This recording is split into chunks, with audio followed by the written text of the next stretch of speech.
ఏమంటారు రామ్మోహన్ గారు? మీరు ఎలా చూస్తారు? ఎందుకంటే ఏడాది నుంచి ప్రతిసారి ఇవాళ రేపో కవిత అరెస్ట్ కాబోతుంది అన్న దగ్గర నుంచి కరెక్ట్గా ఎన్నికల నోటిఫికేషన్ రావడానికి ముందే జరగబోతుంది. లక్ష్మి గారు మీకు మన ప్యానెల్లో ఉన్న మిత్రులు నమస్కారం. రెండు విషయాలు మాట్లాడుకోవాలి ఇక్కడ. ఒకటేమో సాంకేతిక పరంగా ఈ అరెస్ట్ సక్రమమా అక్రమమా అని ఒకటి. రాజకీయ పరంగా మీరు ఇంతకుముందు నరేష్ గారిని అడిగారు కదా, ఆ ప్రశ్నకు నేను సమాధానం చెప్తాను.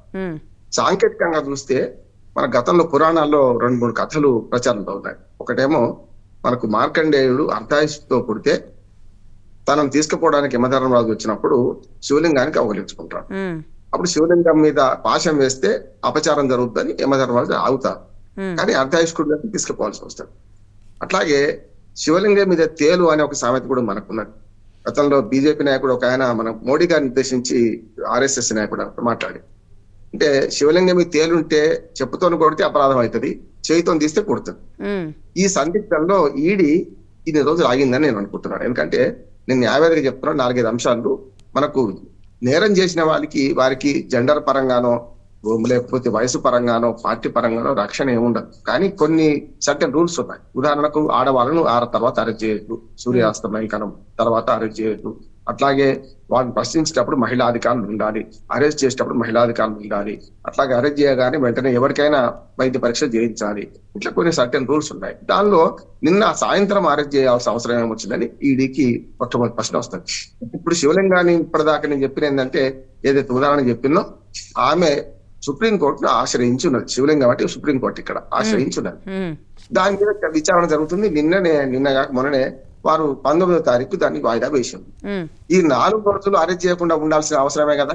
కానీ రాజకీయంగా ఈ శుక్రవారం అరెస్ట్ చేయండి. న్యాయవాదిగా చాలా మంది ఏం చేస్తారంటే, వీళ్ళు పోలీసులు ఒక శుక్రవారం అరెస్ట్ చేసి వాళ్ళ కోర్టు మెట్లు ఎక్కకుండా చేసే ప్రయత్నం చేస్తారు. అది గతంలో చూసినా ఇప్పుడు కూడా చూస్తున్నాం. ఇది ఒక స్ట్రాటజీ, పోలీసుల అధికారుల స్ట్రాటజీ ఉంటుంది.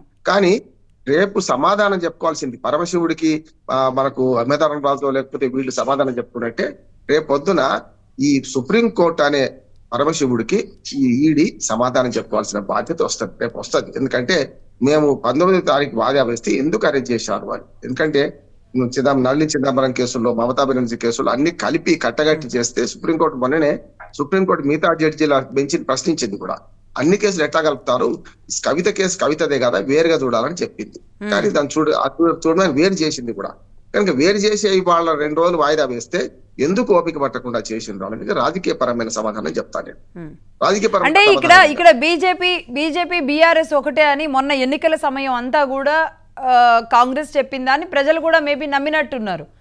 ఎందుకంటే ఇక్కడ ఇంత పెద్ద ఫైటింగ్ చేస్తూ కవితను అరెస్ట్ చేయలేదు అనే కారణం ఒకటి, బండి సంజయ్ గారిని తీసి పక్కన పెట్టడం, రెండవది కవిత అరెస్ట్ జరగకపోవడం చూస్తే బీజేపీ బీఆర్ఎస్ కి తలొగ్గింది అనేది పెద్ద రాజకీయంగా చాలా చర్చ జరిగింది. దానివల్ల బీజేపీ డ్యామేజ్ అయింది. దాన్ని పూడ్చుకోవడానికి పార్లమెంట్ ఎన్నికల్లో ఏమైనా ఈ ప్రయత్నం చేసి ఉంటుందా? దానికి ఆయన వీరేందర్ గారు కూడా చెప్తారు. మీకేమైనా 100% నిజం. ఒక్క మాట నేను జస్ట్ వేరే టీవీ ఇవ్వాల్సింది ఒక్క మాట చెప్పింది. మీరు అనేది 100% నిజం. ఇంతకుముందు మీరు అన్నట్టే గతంలో 2023లో జరిగిన ఎన్నికల కన్నా ముందు ఈడీ, సిబిఐ, ఐటీ కన్నా దర్యాప్తు సంస్థల కంటే ఎక్కువ మాట్లాడేది బీజేపీ వాళ్ళే కదా. బీజేపీ వాళ్ళు ఏం మాట్లాడారు, రేపు ఎల్లుండి కవిత అరెస్ట్ అయిపోతుందని బండి సంజయ్, కిషన్ రెడ్డి, అట్లాగే అమిత్ షా, నడ్డా, చివరికి మోడీ గారు కూడా అక్కడక్కడ ప్రస్తావించారు. అంటే హైప్ క్రియేట్ చేశారు, అరెస్ట్ అవుతుందని. కానీ ఏమైంది, చేయలేదు. చేయకపోవడం ఏంటంటే కాంగ్రెస్ పార్టీ ఒక స్టాండ్ తీసుకుంది. బీజేపీ బీఆర్ఎస్ ఒకటే, బీఆర్ఎస్ కి వేసిన బీజేపీకి వేసిన ఓటు ఒక్కడికే పోతుంది, ఇది తప్పు అని చెప్పి వీళ్ళు చేశారు. ఆ ప్రచారం కొంత ప్రభావం మొత్తం చూపెట్టిందని అన్నాను. కానీ కేసీఆర్ గారు అహంకారం ఓడించిందా, లేకుంటే కేసీఆర్ గారు పనులు ఓడించినాయి ఆ తర్వాత సంగతి. కానీ కాంగ్రెస్ గెలిచింది. ఆ స్ట్రాటజీ అప్పుడు వర్కౌట్ అయింది కాంగ్రెస్ కు. సరిగ్గా అదే స్ట్రాటజీ ఇప్పుడు మళ్ళీ పార్లమెంట్ ఎన్నికల సందర్భంగా బీఆర్ఎస్ బీజేపీ ఒకటే, ఎవరికి ఓటేసినా ఒకరికే పోయినట్టు అని కాంగ్రెస్ పార్టీ ప్రచారం చేస్తుంది. దీన్ని నమ్ముకోలేదు. దీన్ని వమ్ము చేయడానికి గతంలో అసెంబ్లీ ఎన్నికల సందర్భంగా ఏ పొరపాటు చేసినామో ఇప్పుడు చెయ్యొద్దని బీజేపీ ఒక రకంగా చెప్పాలంటే కవిత అరెస్ట్ ముందుకు జరిపిందని నేను అనుకుంటున్నాను. అంటే దీనివల్ల ఎవరికి ప్లస్ అవుతుంది అనిపిస్తుందండి మీకు? ఈ సానుభూతి అనేది డ్రైవ్ అవుతుందా కవితని అరెస్ట్ చేయడం వల్ల? అంటే ఇప్పటి వరకు ఈ ఏడాది పాటు కవిత విచారణకి వెళ్ళినా పెద్ద కవిత అరెస్ట్ అవ్వబోతుంది అన్న ఆ సెంటిమెంట్ అయితే ఎక్కడ రైజ్ అవ్వలేదు నిజానికి. ఇప్పుడు ఈ అరెస్ట్ తర్వాత బీఆర్ఎస్కి ఏమైనా ప్లస్ అవుతుందంటారా? చెప్తాను. ఎందుకంటే సానుభూతి దేనికి వస్తుంది అంటే, ఇప్పుడు నిప్పులేంది పొగరాదు. కవిత దగ్గరికి ఎందుకు పోయింది ఈడీ? గతంలో మనం చూసుకుంటే నిజంగానే టార్గెట్ చేయదలుచుకుంటే బీజేపీ ఎవరిని టార్గెట్ చేస్తూ కేసీఆర్ ని టార్గెట్ చేయొచ్చు. అక్కడ అరవింద్ కేజ్రీవాల్ టార్గెట్ చేసింది కదా. ఇప్పుడు మనకు మనీష్ సిసోడియా జైల్లో ఉన్నాడు, 1 year అయింది. మనకి అక్కడ అరవింద్ కేజ్రీవాల్ ని ఎట్లాగో టార్గెట్ చేసి 7 సార్లు సమన్ పంపిందో, ఇక్కడ కూడా KCR no, KTR no, Harish Rao no target చేయొచ్చు కదా. అంటే కవిత దగ్గరికి ఎందుకు పోతున్నారంటే ఏదో ఉన్నది, మతలబ్ ఉన్నది, లేదని కాదు. కానీ మతలబ్ లో సాక్ష్య నేరస్తురాలు నిందితురాలా అనేది వేరు. ఇప్పుడు నిందితురాలుగా చేర్చిండ్రు. మొన్న అంతకుముందు సాక్షిగా ఆమెను ప్రశ్నించిండ్రు, ఇప్పుడు నిందితురాలుగా చేర్చిండ్రు. 2 సిట్టింగ్స్ లలో మీరు సెల్ ఫోన్ ధ్వంసం చేశారని సెల్ ఫోన్లను తీసుకుపోయి అప్పచెప్పింది. మొన్నటికి మనం కూడా ఈడీకి సహకరిస్తూనే ఉంది. కానీ వ్యక్తి స్వేచ్ఛ, ఒక న్యాయవాదికి చెప్తుంది, వ్యక్తి స్వేచ్ఛను అరికట్టడానికి ఏ సంస్థకు అధికారం లేదు. వ్యక్తి స్వేచ్ఛను ఎప్పుడు అరికట్టవచ్చు అంటే, చార్లెస్ శోభరాజు లాగా మనకు బయట దేశానికి వెళ్ళిపోతారనో, లేకపోతే చూసినాక చాలా మంది లలిత్ మోడీ రకరకాల వాళ్ళు దేశాలు బయట దాటిపోయింది కదా, అట్లా పోయేటట్టుంటే మాత్రమే అరెస్ట్ చేయాలి. కవిత ఎక్కడికి పోదు, ఎమ్మెల్సీ గౌరవం ఎమ్మెల్సీగా ఉన్నది, ఎందుకు అరెస్ట్ చేశారంటే ప్రశ్న వస్తుంది. ఇక రెండోది ఏంటంటే, మీరు సానుభూతి ఎప్పుడు వస్తుంది? ఈ ఎన్నికలకు ముందు అరెస్ట్ చేసేది కనుక ఖచ్చితంగా సానుభూతి పార్టీ పనిచేస్తుంది.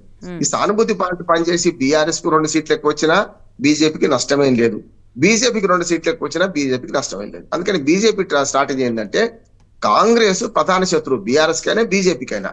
కాంగ్రెస్ ను ఓడించాలంటే సానుభూతితో 2 సీట్లు బీఆర్ఎస్ కి ఎక్కువ వచ్చినా, లేకపోతే తాము అరెస్ట్ చేశాం కదా మేమిద్దరం ఒకటి కాదు అని నిరూపించుకొని ప్రజల ఓటర్ల నాడిని పట్టుకొని ఓటర్ల మూడు మార్చి బీజేపీ బీఆర్ఎస్ వేరు వేరు చూసిండ్రా, అరెస్ట్ చేసిండ్రు కవితను, ఇంకేం లేదు, ఇద్దరి మధ్యన ఏమి సంబంధం లేదు. కాదండి, మరో ఏడాది వరకు అసలు బయటకు రావడం, బెయిల్ రావడం కూడా కష్టం అన్న వార్తలు వినిపిస్తున్న నేపథ్యంలో ఇలాంటి పెద్ద పనికి బీజేపీ అండ్ బీఆర్ఎస్ పూనుకున్నాయంటారా?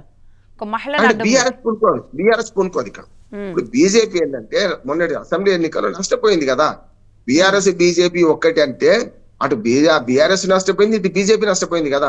బండి అని అన్నమాట కదా. బండి సంజయ్ గారు ఏమన్నారు, బీఆర్ఎస్ ని ఎంత బదనాం చేయాలో చేసింది మేము, కానీ ఆ ఫలితాలు పొందింది కాంగ్రెస్ పార్టీ అని స్వయాన మాజీ అధ్యక్షుడు బండి సంజయ్ గారు అన్నారు కదా.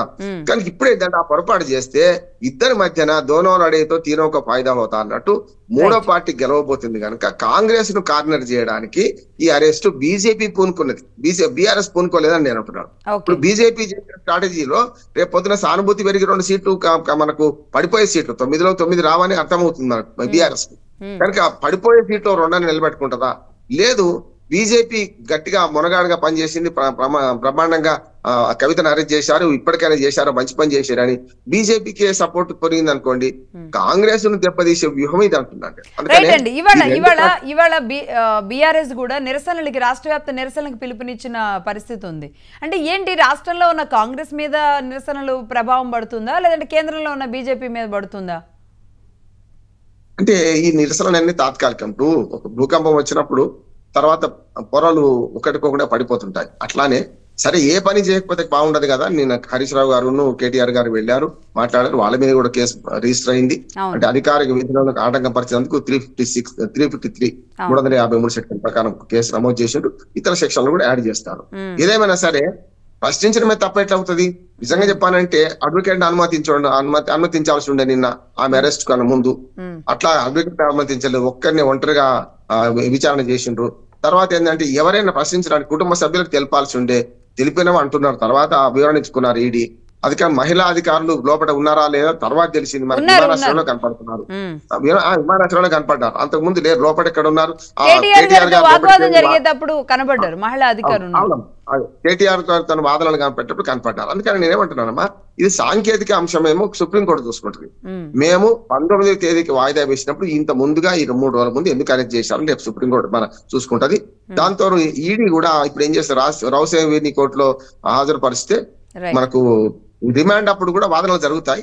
ఆ వాదనల్లో రిమాండ్ చేయాలా వద్దా, గతంలో చంద్రబాబు నాయుడు కేసు చూసాం కదా, రిమాండ్ చేయాలా వద్దా అని.